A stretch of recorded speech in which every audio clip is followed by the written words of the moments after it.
Today on the podcast, I have a really inspirational guest for you. We are going to be talking with Anna Alessi from Cycle of Heart. I am so excited to be on today and talk about empowering all bodies and loving yourself at every stage of the journey. Welcome to the podcast with Kilee Nickels. I made the unlikely transition from stay-at-home mom to CEO of a multi-million-dollar leading fashion brand. At Nickel & Suede, we empower the everyday woman to step into her story more boldly, one life-changing accessory at a time.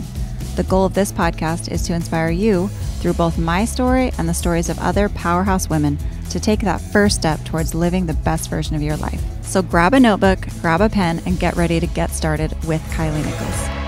Hey everybody, welcome back to the podcast. You are with Kilee Nickels, and today I am so excited. I have a really great guest joining us today.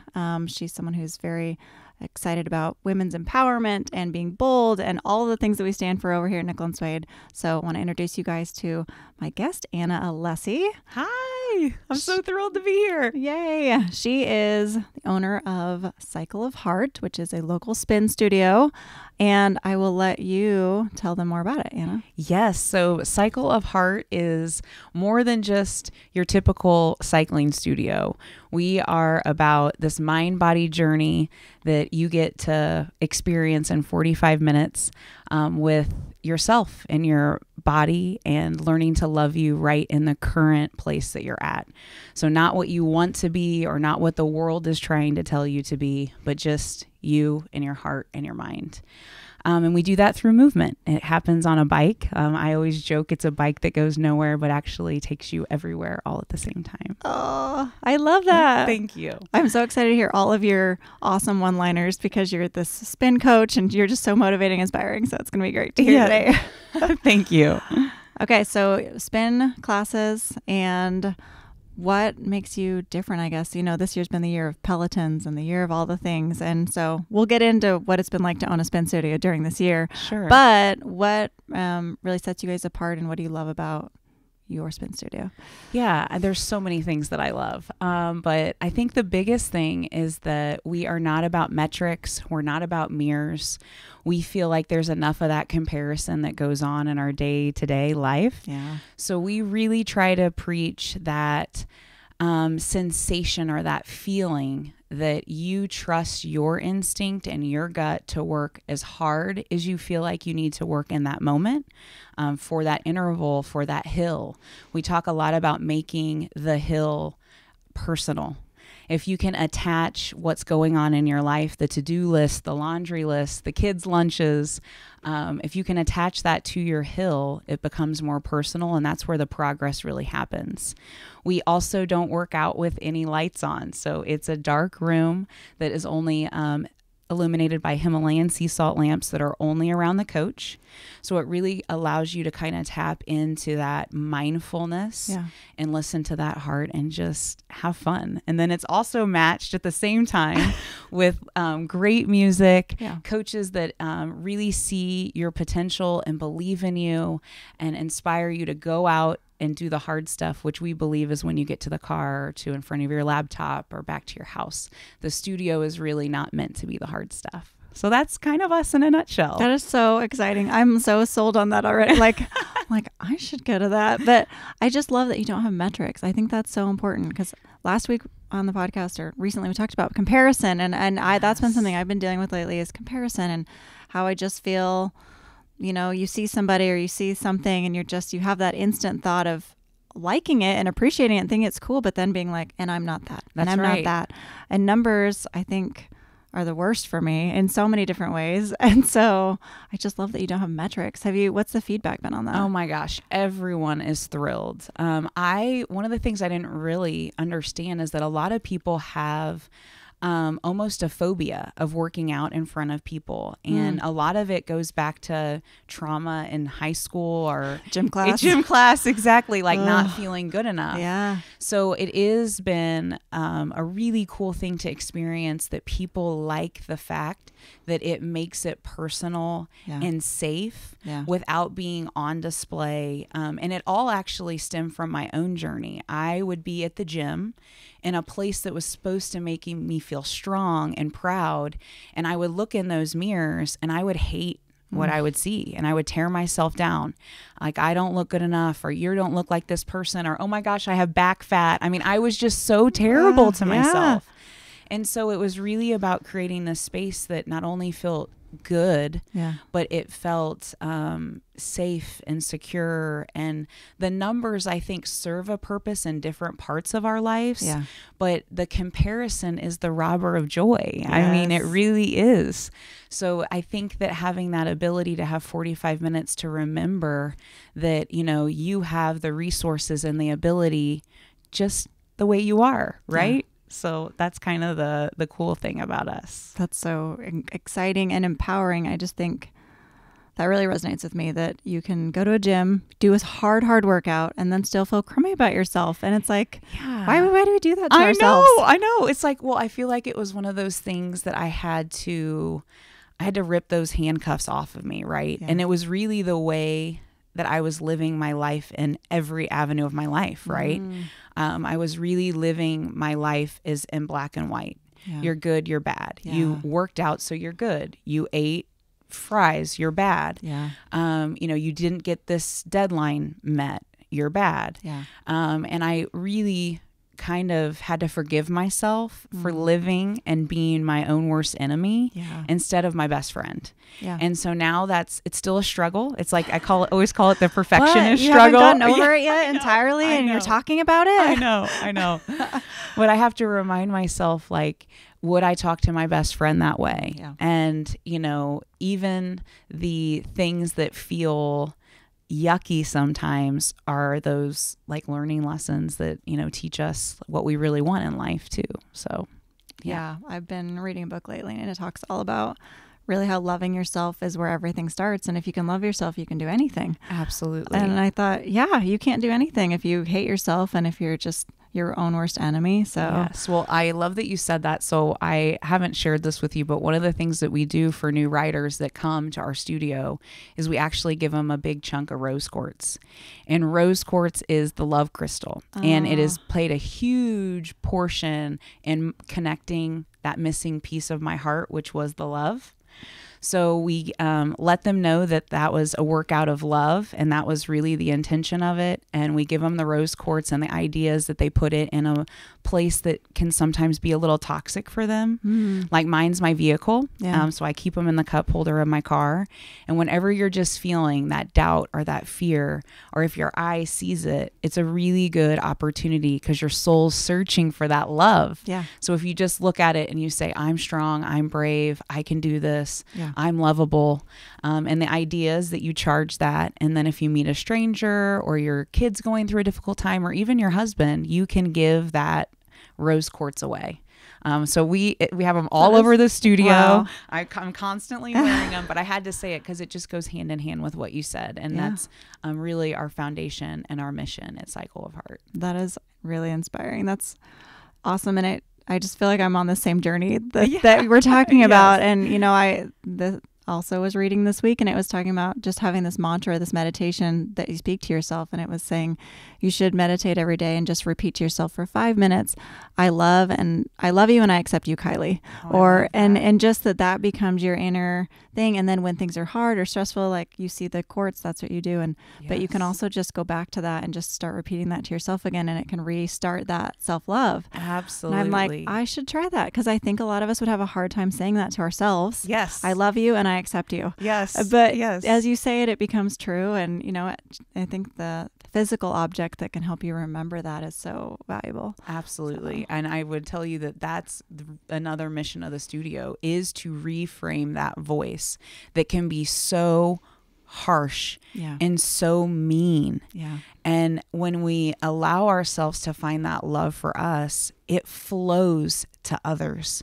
It's amazing what it does. It takes things that that feel like bitterness, or things that feel like hatred, and things that feel really hardened around our heart, and it really opens it up to this courageous big love, and it's beautiful. It's beautiful. I love that. And I'm totally here for you on that. I'm with you. I'm like, this is my language right now. Yes. I think a lot of women would relate to this too. And I think that's why you're having so much success and you're helping change lives this way. Yeah. That's the thing that I think, when you write down a business and you kind of pour your mind and your heart into it, you can't put into words. You can't put into words the relationships, the deep love that we have made with these members. Like that we thrive together, we learn together, we grieve together. Because let's face it, this past year there has been lots of just sickness and death, and as a community, is how can we lean in to them? So we try to show up and do meal trains. We try to show up and give gift baskets. We do charity rides, which has been a huge thing that we have done, so we can give back to the community that we serve. So yeah, it just feels incredible to have those deep connections and that deep relationship with people and the impact. Yeah. It can actually bring me to my knees. Like, it makes me really weepy right now just thinking about it. And I think when I started the business too, I felt like my friend card was kind of full. Like, and not that it meant that I wasn't accepting any other friends. It just meant that my heart felt really full and complete. Yeah. And oh my goodness, these last year and a half has been incredible. I have met so many people that have came into my life so big with so much encouragement that it's just expanded, right? It's just expanded the friends. My tagline I've been saying lately is like, I just want to ride bikes with my friends. Like when you were 7, like knocking on your neighbor's door, like, hey, come ride a bike with me. But that it really makes you just want to throw your hands up and do the wheeze like you're on a roller coaster. I mean, it's what it's been like. Yeah, it sounds like community has been such a huge part of this journey of like loving yourself and then being able to give back to your community. I mean, you showed up today with stickers to me. You're like, we have stickers. We're starting this support local. Yes. And she's like, you're like, we're starting this. And I'm like, you're starting another thing? But really it all goes together and just like loving, supporting. And like, I just can tell community is part of it, even though it's this personal journey on a bike. Yes. So it's actually the center of our logo. So the center of the logo is divided into 3 portions. The first part is mind. The second part is body. And then the center part is community. And, we were only open for a few months before we had to lock our doors for lockdown, shutdown. Yeah. It could have been the end. And it makes me get really emotional. But the community, like, we lost very few members. We had people that just showed up out of the woodworks. I mean, that were, paying for 1 year up front. When nothing's happening. Just these little, and I call them my angels, just these little people that helped me keep the faith, helped me stay strong, and really helped me feel like we were going to make it. And we did. Yeah. We did. Yeah. So it is a blessing. I look back at this past year that has felt like the biggest mountain that I have been climbing, and to attach it back to spin class. Personal mountain for sure. But I look back now and it's truly a blessing to have our business be so agile, to have these building blocks when we are so young, to be mobile and to be able to bring our experience to neighborhoods, to bring our experience to workplaces, doctors' offices, hospitals. And that was something that we really found, is that, people still want to connect. And it's our human nature to want to have that. So if we can do it safely on bikes, and we can air high five and we can, cheer for each other, that's the glory of the connection. So yeah, it's so fun. Okay, so let's talk about logistics. Like, I mean, I love we got the mission, we got the heart, we got the soul. You started your business, I mean, like you said, right before COVID. All of this. Yes. And you're an in-person exercise class. Yes. So what did you guys do? How did you actually make it work? Yeah, it's a great story. So one thing that a lot of people don't know about me is that I had been an avid cyclist for 8 years, but I had never instructed a class until I opened up my studio. Oh my word. I cannot imagine being more intimidated. Like, yeah, I mean, definitely. You have guts, girl. Yeah. Well, I think when you know, you know. Yeah. And I knew that it was inside and I had dreamt about it for so long. Yeah. I guess we can even go back that far. What made you want to start this business? Because to me, it seems like you've got it perfectly lined out. You had a business plan ready to go. Like, it's got a vision, it's got heart, it's got wheels. Like, what are... Yes. So about 18 years ago, I found fitness like at a gym. Yeah. I had played sports and that kind of stuff, but I'd found it at an actual, gym. Yeah. And I told you that it wasn't healthy. It wasn't a great place of thriving and feeling really strong. And I knew the moment that I found it that I was going to do something in it. Yeah. But I lived in the self-doubt and the fear. I don't have a six-pack. I don't look like this. No one's going to come.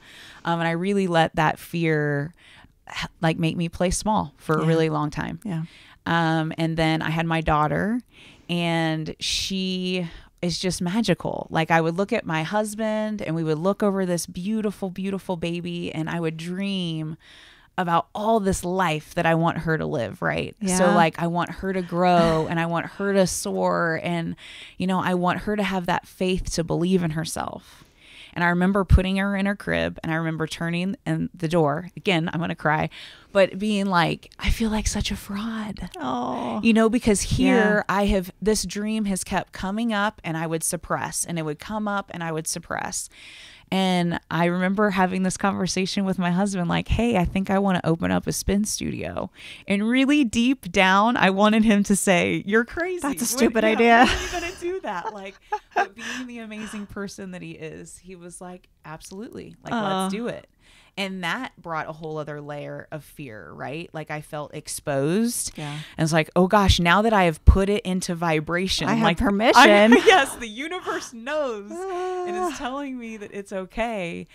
So again, I suppressed for a while, and then stood up at a family function around Christmas and told my family, and they all were like, duh, we've just been waiting for you to figure it out. And then things escalated, very quickly after that, but it has always been there. And I actually don't view myself as being in the fitness world. I actually view ourselves in self-love and self-care. Yeah. And I think that the vehicle that just teaches us that is the bike. So that's, really the idea behind it. Which means you're 100% the most qualified person to do it, because we can all hear your heart on here, but it doesn't. And I think that's what fitness should be about. But, it's about taking care of the bodies we've been given. Yes. And so it doesn't need to be about killing them. That's right. And our spirits and our bodies have such a connection. So I really love that you found that part of it. And that's really what we all need. So, nobody needs a six-pack in order to be qualified to teach a class. I'm sure you have one. I don't know about that. But, I think it's mostly just helping. The business is helping me love myself more, That's really amazing. Yeah.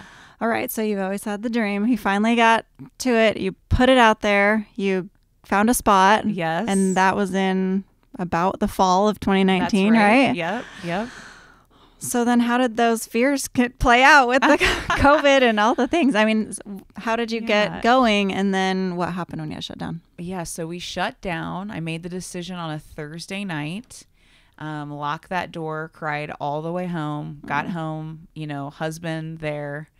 And surprisingly, once I got it all out, all the tears. So important. Once I got it out, I slept amazing.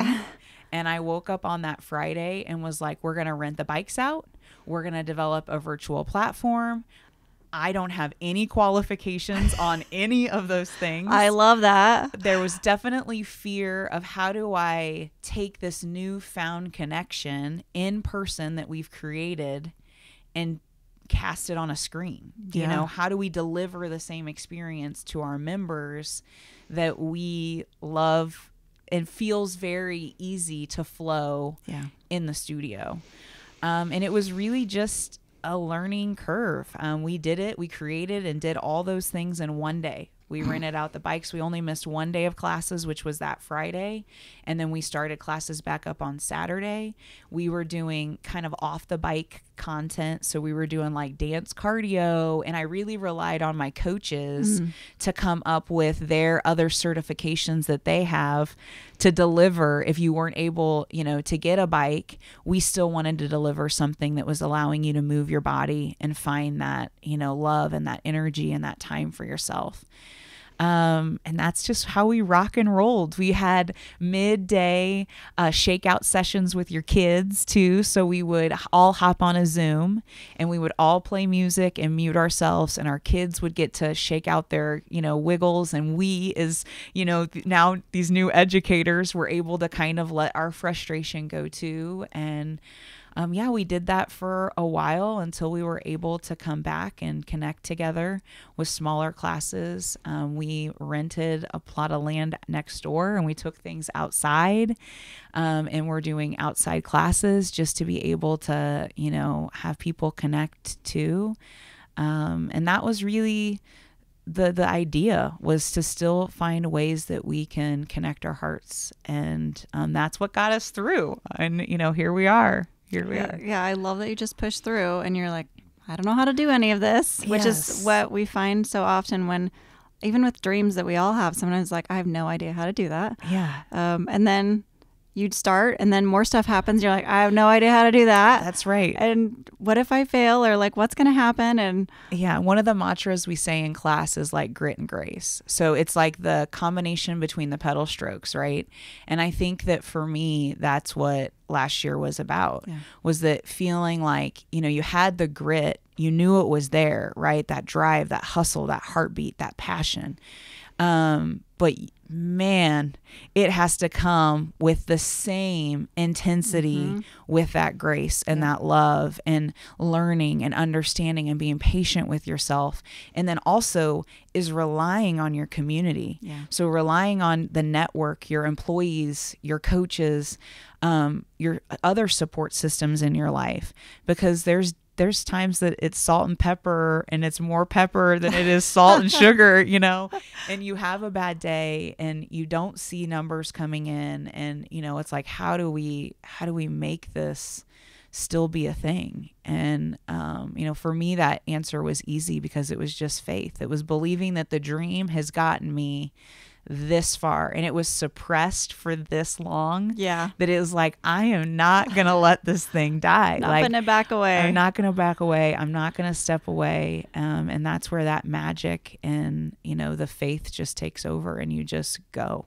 You just Well, you and I were talking about failure and how once you really start down a journey like yours or mine, it's like, failure's not an option. That's right. But that makes it it is hard. It's still super hard. It is. And I think that some people, they hear failure isn't an option, but for me, living in that black or white life, right, for so long, a lot of that darkness feels like failure. And my new mantra is really that the setback is really a set up. It's a set up to a different path, more opportunity, more growth, more connection. It almost feels like a detour. So it's not like a road closed completely. It's like, oh, we're just going to go this way. It's still going to lead us to where we're going. But it's just going to look and feel a little bit different. And I think that's trusting. I think it's trusting the universe, trusting your ability as an entrepreneur, the dreamer, the person with the passion. And then your support system is like, okay, we're just going to go do this. We can figure it out. That's right. The roadblock is a roadblock, but we'll just go around it and we can find a new way. Yes. And I think you learn to trust yourself more and more through that journey. Yeah. Oh, absolutely. Absolutely. And, you know, I also remember my parents, you know, they were really good at reframing like a failure as opportunity. Yeah. And I think that we got to coin that. Yeah. And we got to teach our kids that it's so important in every environment. I mean, we see that here at work. It's so important here to be like, we have to keep trying things. And it's not a failure if something doesn't work. It means we learned something about that, or now we have this other opportunity. But yeah, kids too. Like, you really need to learn that in your family so everybody can have that, that grit and grace at home too. And that sends kids out into the world. Absolutely. Prepared for this life. We're all like, what is this? Yes. Like, I didn't know this is what it was going to be like. I know. Exactly. So I think it just helps us kind of all live with a little bit more love for ourselves, right? In the journey. Yeah, and I was going to ask you, what advice would you give? And I feel like all we were getting is great advice about how to live and love and really be successful in all things. I mean, just not just on the bike. Yeah, I think the biggest thing is you got to show up. You got to show up. That was something that my dad and my grandpa and my parents have always, been really good at telling us too, is like half the battle is showing up. Yeah. And if you show up, I mean, the world is really your oyster, but you've got to be able to say, like, I'm going to get out of bed. Yeah. I'm going to make that phone call. And our mind is really good at making it seem complicated. And one of the things I have to remind myself is, like, even if it's a conversation that you have to have or a tough situation, your mind will make it seem like this gorilla. Yeah. But the moment it's over, you are met with so much relief. And almost the second thought is like, why did I make that so terrible in my mind? Such a bad thing. Yeah. So I think that it's just remembering that too. Like, if it's in your gut, if it's in your heart, if it's something you can't shake off in your mind, like, you've got to show up for yourself. Yeah. So I think that that's like number one. And I think when you show up, it starts with believing in yourself too. And the other really big life lesson that I've learned this year is, like, I don't know, for some reason I felt like you couldn't be courageous and fearful at the same time. And that has been a big thing that I've learned too, is like, no, actually the true act of being courageous is doing it when the fear is still present and loud and ugly and scary. Yeah. But it's the act of saying, like, but I'm going to do it anyways. Yeah. I'm going to persist. I'm going to keep going. I'm going to add more weight to that spin bike, to that wheel, to that hill. So I think that those are probably my two pieces of advice. The third one would probably be just network. Talk to other people. Just talk to other people who have walked a similar path, and be open and vulnerable. Like, because the moment that you can go to somebody and be like, oh my gosh, like, this is hard, or oh my gosh, like, how are you doing it? Like, that's that authentic love and passion and self, and that's beautiful. It's beautiful. It is. It's but all of these things are so hard, but they're all just and they're all little things that make all the difference. Like, I don't know why we make all the important things hard, but that's probably why they're so important. Is we make them all seem so difficult to do, but they're so important. They are. Just showing up is such a small thing. We make it a huge thing, but getting there, just starting something, just starting tiny, small. That's right. It's the only way you get anywhere. We were even talking about starting businesses or following a dream or chasing it. It's like, how do you go about doing that? Like, I look at you and I'm like, how did you figure out how to rent bikes? I mean, just even how to have an exercise bike in a studio, like, seems impossible to me. I know. And at that point in time too, one of the things that's really funny is I didn't have a trailer. So I was literally like lifting these, 250-pound bikes, like, on into trucks, delivering, like, getting them anywhere and everywhere we could. And that just is a crack up too, right? Yeah. Like, but you just figure it out, and you go. Yeah. It's so inspiring to me, because I think I wouldn't know how to do a single thing she does. Yeah. But it's really refreshing to hear the authentic, honest, I had no idea how to do it either. Yes. And I think if we were more honest about that, about the things we've accomplished, that it's kind of like, no, I didn't know how to do any of that. Like, yes, I've accomplished it, but you don't have to know anything to start. That's right. It's very true. I think that if the dream is, there, it's there for a reason, and, everything else will just come. Yep. Yeah, I say that. I believe that and say that all the time. You know, if it was dream was placed in your heart, it's there for a reason. It's true. It's so true. And I really am. I love that you encourage everyone to go after that, because I think that is so important for all of us, but especially for women. Yeah. Well, I think that that's also one of the reasons why I'm here on this earth, is to be a cheerleader, is to be an encourager. And I think that it's just rooting, like without anything else. It's not that you're looking for anything. It's not that you're trying to move up a ladder. It's just being like, you're killing it. Yeah. Like, way to go. Yeah. Like, you're working hard. And I think that that is also just great, right? And some people, trust me, some people meet that with so much resistance. Yes. Some people meet it with so much like, who is this person that's always in neon colors, hot pink, wears shirts that's like, you are the magic, like. But it is really, if it doesn't feel like magic, if it doesn't feel like confetti shooters, like, I'm going to say no to it, you know? Like, I really am. Derek, we should have had confetti shooters on this podcast. We should have. You're right. I usually always have them in tow. It is something. My word.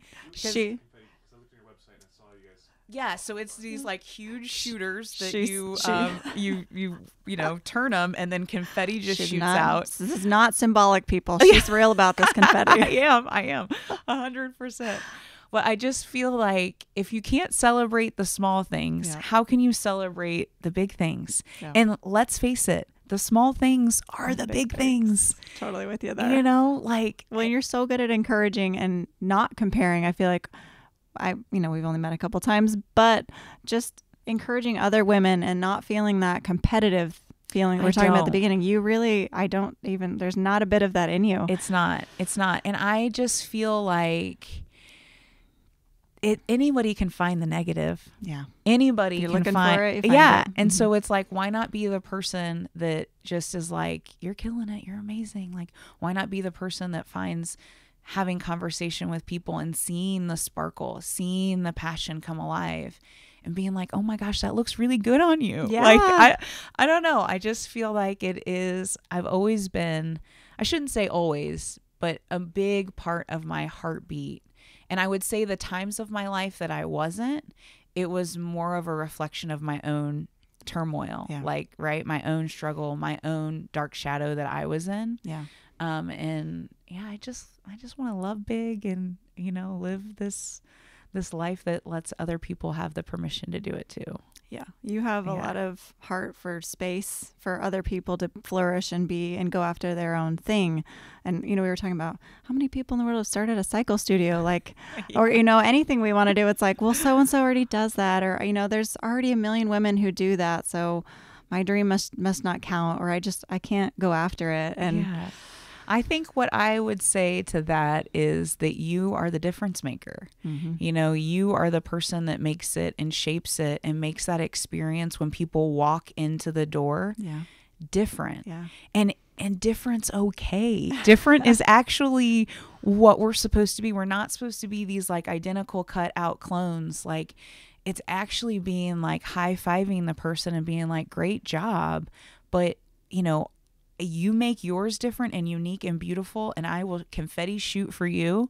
And I'm, you know, going to be over here doing my own song and dance, and let's confetti shoot together. Yeah. Like, let's just, you know, do it together. And I guess I've always also had that mindset is like, no, I remember, you know, maybe there was some areas of my life growing up that people got excluded or people felt left out. And even for me, right, that you would get your feelings hurt because you weren't someplace. And I just feel like if we can include, then we're all in it together, right? And then when you include, everyone has a space and everyone has a voice and they're valid. And so, yeah, I want to live in a world like that.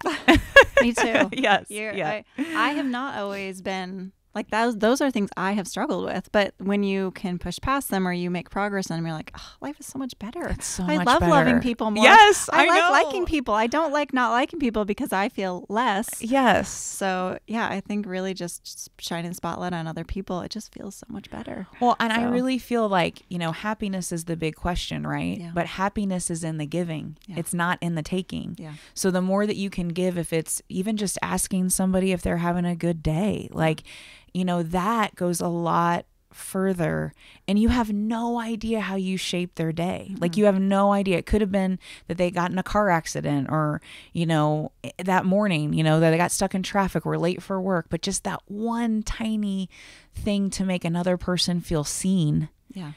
Man, it's beautiful. Yeah. It's awesome. It really is. Well, okay. So all the awesome things you've done this year, you really, from the outsider's perspective, I know it feels different on the inside sometimes, yes, but triumphed over a lot of things. Yeah. What are you looking forward to next? Like what's coming? Oh my goodness. Well, right now it just feels good to have our doors open. Yep. So right now that feels great. It feels good that we're going to get our mobile boutique out this, spring and summer. That feels really good to just connect with more people. And I don't know. I hope that there's more locations in my future. Yeah. I hope that there are more opportunities to welcome people in my studio that have been nervous to try it or have lived in that fear, like I'm not going to be good at it, to let them know that, you just got to get on that bike, and none of us know if we're going to be good at it or not, but to let that inner child like come out and just have a good time. So yeah, more locations feels good. And just more people feeling included and welcomed is, really what I want the kind of the belly flop to feel like in 2021. That's what I keep saying. It doesn't have to be graceful, but what I want is like to jump off that cliff and just make those ripples so impactful and so big and so wide that it's, just magical. That's a really wonderful, magical analogy. But I think if we all felt like that's allowed, it's okay. To just belly flop towards progress. It is. Well, I think that's also a lesson that the bike has taught us too, is like, last year sure wasn't graceful, yeah. but there was tons of stuff that I found last year to be absolutely grateful and proud of. Yeah. And if we can have that lesson in a year that could have, my business could be done for. A lot of people's, yeah, that it's like, okay, like now I'm gonna like tighten my ponytail and I'm gonna get back up and I'm gonna do it again. That's all it takes. I think that's all it takes. There's many times I felt like I don't want to tighten my ponytail. I can't do it anymore. And you have to have that moment. You have to allow it. Absolutely. But dang it, you always can. That's right. Yeah. That's right. And you can always try again tomorrow. I think that that's also the thing. Like when you start a business, you're like, oh my gosh, I have to have all the answers. It has to be all laced up. It has to be all perfect. But when you're in the trenches and you are a business owner, those days are few and far between that you're like, oh, I got everything accomplished on my list today. Like, there's always stuff that has to come in to tomorrow. But I think the beauty is laying that head on that pillow being like, man, I made some differences today. I dodged some, bullets that were coming my way. I helped, someone see some beauty and love. And, I did the best that I could today. Yeah. And that's good. That's enough. That's enough. Yep. That's wonderful. Awesome. Well, I've just been so inspired by our conversation. I'm ready to go run through a wall now too. I don't know about Derek, but he's ready to run through a wall. With confetti, yes. Must have more confetti around here. I don't know what our problem is. We're gonna need to get I'm gonna bring you some. Yeah. All right. Well, I've got a couple of rapid fire questions for you, and we'll finish up. All right. Okay. What is the scariest thing you've ever done? It could be just, scariest like thing eating a spider. Oh gosh, no. I know spiders, no snakes. I don't live in that world. Oh my gosh, maybe I would say open up a business. Yeah. It's like jumping out of a plane and you don't know if you have a parachute. You don't know. Yep. I love it. Okay, what's your hardest habit to stick with? I would say that critic, that inner critic in my head. Keeping the yes, no, bad, good away. Yes. Yep. It's a daily struggle. And with that critic, I know now is fear. Yeah. So it's just being able to talk differently to that. Yeah. But every day is a struggle. Every day. And every day is a struggle to love myself. And I know that some people think that's crazy because they meet me and they're like, oh my gosh, she exudes all this love. But I mean, I feel like it is hard, you know, that's a daily choice also. And I think sometimes the things that we are called to share and uplift people with are the things we struggle with. And that I don't know that it ever goes away. Absolutely. I mean, I'm all about encouraging people to try new things and to be bold, and the confidence that comes from stepping out of your comfort zone and things. But there are so many things I'm scared of. Yes. And I struggle with stepping out of my comfort zone every day. And I keep thinking, when is this going to go away? I talk about this all the time, but I know we live it out. So I know. Right there with you, sister, for sure. Okay. What's your favorite habit that you have? What's your best? My favorite habit. Well, I have this delicious time in the morning that is all mine. I wake up early and I pour myself a coffee. I'm currently having a relationship with my Nespresso maker. That's been a newfound thing. But I have my coffee and I journal and I meditate, and everything just feels really good. It feels like Anna time, right? Awesome. It feels like a great way to jumpstart my mindset, jumpstart that relationship with my faith and my mind and my body. And a lot of growth has happened during that time. And I don't talk a ton about that time. Yeah. I mean, it's pretty much just mine. That's awesome. And it feels good. That's good. Yeah. I have been working on trying to get some of those routines in place, and they're not easy to get in place.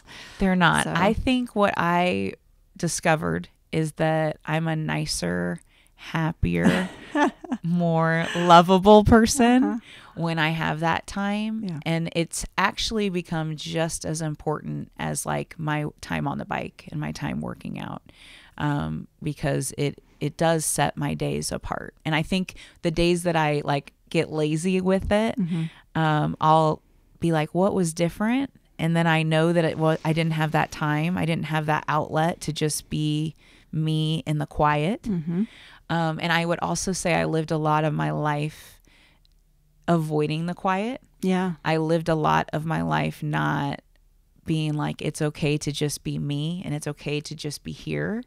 So it is a difference maker in the heartbeat of my day. That's awesome. I think a lot of women would relate to enjoying that time and also maybe avoiding it at some point. So. Yeah. Well, it can be scary. Yeah. So when I always say that, you know, when I ride the bike, part of the reason that the room is dim lit is so you can close those eyes to have connection with your mind. Yeah. And I would say for a lot of years of my life, I was scared of closing those eyes, right? Because that critic was just so loud. Yeah, waiting there. Yeah. That's awesome. All right, last one. What would you tell your 18-year-old self? And I kind of guessing I know the answer, but I have been surprised. So, well, it's kind of an interesting web, right? Like I feel like the easy answer would be like, go open up that spin studio. Yeah, I mean that's what I wanted to do. I think that now it wouldn't have been anything like it is today. Yeah. Because I needed that time to grow. I needed that time to thrive. I needed that time to face that critic. Yeah. So I would probably go back and tell her to love her body more and her mind and to trust that love. Yeah. Because no one else is going to give you that love. Yeah. And I also searched for that love for a really long time. I searched for someone else to fill me up. Right. And I would try to hold up a mirror to her to be like, you know, the things that you don't like to see are actually like the things that make you different and unique and beautiful. Yeah. That's what's going to thrive and make you shine. And that's right. And be such an inspiration later on. That's right. We've all heard today, yes. But I think that's what I go back and tell that kind-eyed little girl, right? I know that self-love journey. It's been a lifetime for all of us, I think. Yeah, absolutely. Awesome. Yeah. Well, okay, where can people find you? Because I know they're going to all want to now. They're going to be like, when's her book coming out? Well, please come ride with us. We would absolutely love it. So cycleofheart.com. You can find us on Instagram and Facebook. If you live close by in Kansas City area, we would love to take and do a mobile event with you, whatever you're looking for. But we would love to join our hearts and connect our community with anybody and everybody. So come as you are, just as you are. We're not going to ask you to do anything else, but just be your amazing self. So yes. Awesome. Perfect. Well, sign me up. Yes, I can't wait. All right. Well, thank you so much for being on today. Thanks for inspiring all of us. Thank you so much for having me. This has been so much fun. So thank you. Awesome. I've really been a delight. Okay. Well, keep going, keep shining, and we'll just keep watching you grow and flourish and be throwing confetti all over Kansas City. Exactly, We're excited for it. So thank awesome. you so Thanks much. again. Thanks for listening today to With Kilee Nickels. I hope that today you felt empowered to take one more step towards living the best version of you. Tune in next week for another episode, and in the meantime, you can find us elsewhere on the internet. You can find me on Instagram at Kilee Nickels and at Nickel and Suede. You can also find us at nickelandswade.com. Thanks so much, and I'll see you next time.